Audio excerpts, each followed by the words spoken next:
let's jump right into it, because if you've ever tangled with an HOA president on a power trip, you know exactly how this stuff goes down, and you might even laugh at just how petty it can get. Picture this: you bust your tail for years in the service, come home, finally buy yourself a quiet little place where the grass isn't always greener, but at least it's your own and the one thing you love most. A tough, no-nonsense Zodiac boat becomes enemy number one to the woman who runs the neighborhood like it's her own private country club. Yeah, I'm talking about Brenda Clipboard, queen part-time golf cart, sheriff, full-time expert in reminding folks that happiness is apparently a violation of some unwritten HOA code. So here I am thinking I've found peace, boat parked exactly where the rules say it can go, tires shiny, hull so clean, you could eat off it, minding my own business, waving at neighbors grilling on weekends. Until one bright Saturday, Brenda rolls up squinting at my boat like it's a UFO crash-landed in her Stepford paradise. "You know that's really quite the eyesore, isn't it?" she says, not even trying to hide her disgust. And I'm just standing there with a garden hose thinking, really, Brenda, that's how we're starting this. I play it cool, tell her it's perfectly legal, perfectly clean, but she just huffs, mutters something about standards, and drives off. Let me back up a sec. You ever have a moment where you just know, deep in your gut, this person's about to make your life a living hell for no real reason? Yeah, that happened. Next thing I know, there's a fancy envelope in my mailbox, certified mail, HOA logo, the whole 9 yards, claiming my unsightly watercraft is a violation and threatening to fine me $50 a day if I don't get rid of it. No actual rule cited, just the classic aesthetic harmony catch-all. I'm not new to bureaucracy. Years in the military will do that. So I dig up the HOA rules, snap a dozen photos, and shoot back a letter of my own with all the receipts. My spot's legal, my boat's clean, and Brenda's suddenly scrambling for a new excuse. Meanwhile, I start noticing just how many other boats, RVs, and clunker vans are sitting out in the open. Not a single notice on their windshields makes you wonder, right? But Brenda, she's not one to back down. Second letter lands sharper, nastier, telling me the board gets to decide what's ugly, not the rule book. That's when I realize this is about control, not boats. So I start talking to my neighbors. Old George across the street, retired Navy, slow walk, sharp tongue. He just laughs. She picks someone every year. He says last time it was Ed in his rusty trailer. Then there's Sarah, single mom.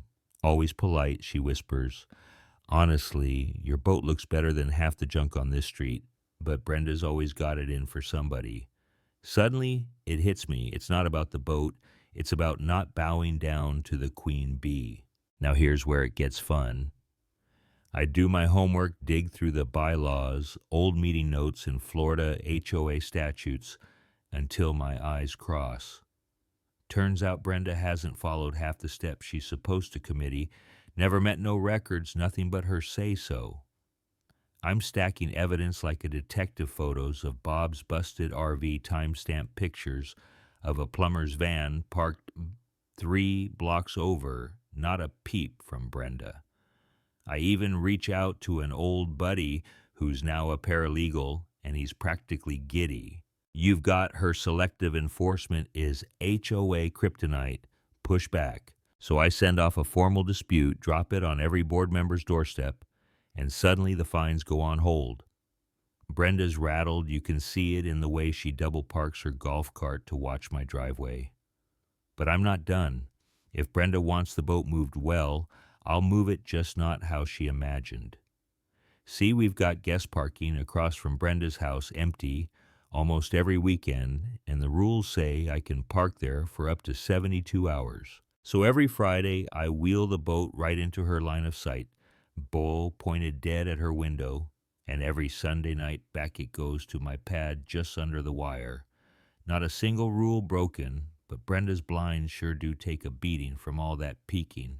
Meanwhile, I start showing up at board meetings. First time, Brenda nearly jumps out of her chair. There's Tom, the treasurer, quiet Carol, who mostly nods, and 3 board neighbors.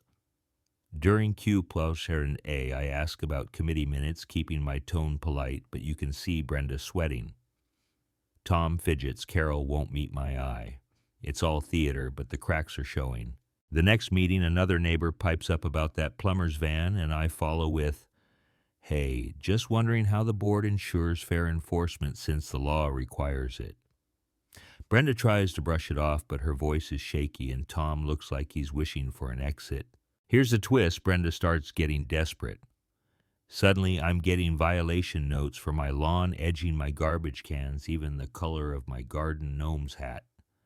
I wish I was kidding. Each time I fix it, send a photo log, the date. George jokes. "She's got a folder with your name on it." Sarah asks if I need backup. The more Brenda pushes, the more the neighbors notice, and suddenly I'm not the only one asking questions. Now, the HOA rules let residents boot a board member if they abuse their power or target people unfairly. So I pull Tom and Carol aside, show them my stack of paperwork, all the photos, every petty letter Brenda sent, every rule she skipped. Tom blanches. Carol actually speaks up. Her brother served. She hates seeing veterans get bullied. "This isn't right," she says. For a minute, you can feel the tide turning. Next thing you know, the violation letters stop. The boat keeps making its weekend rounds. Brenda's golf cart is practically welded to the curb, but she doesn't say a word. Then comes the annual meeting, a real crowd for once, neighbors buzzing George and his best flannel Sarah, with her little boy, even Bob, from down the street. After the budget talk, George stands up, voice steady as ever, and says, "I've watched a lot of boards come and go, but I've never seen one go after a guy like this. We're supposed to look out for each other, not act like bullies." A murmur rolls through the crowd. Sarah chimes in about inconsistent rules for playgrounds, even Bob grunts agreement. That's my cue. I get up, file in hand, and walk through the whole story. Dates, rules, photos, all of it. I ask, is it too much to expect that rules get followed and people get treated fair, no matter who they are or what they drive? Brenda tries to interrupt. But Tom, who finally found his backbone, says, "We've reviewed the documents. The violation is rescinded. Effective immediately. We apologize." For a second, it's dead silent, and then George starts clapping. Neighbors join in, and Brenda looks like she might actually melt into the floor.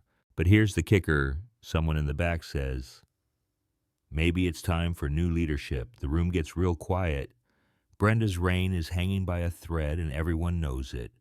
I walk out that night past my boat, still spotless, still mine right where it belongs, and I feel lighter than I have in years. You ever wonder how a tiny power struggle can blow up into a battle for the soul of your neighborhood? That's how it happens. One rule, one bully, one stubborn boat at a time.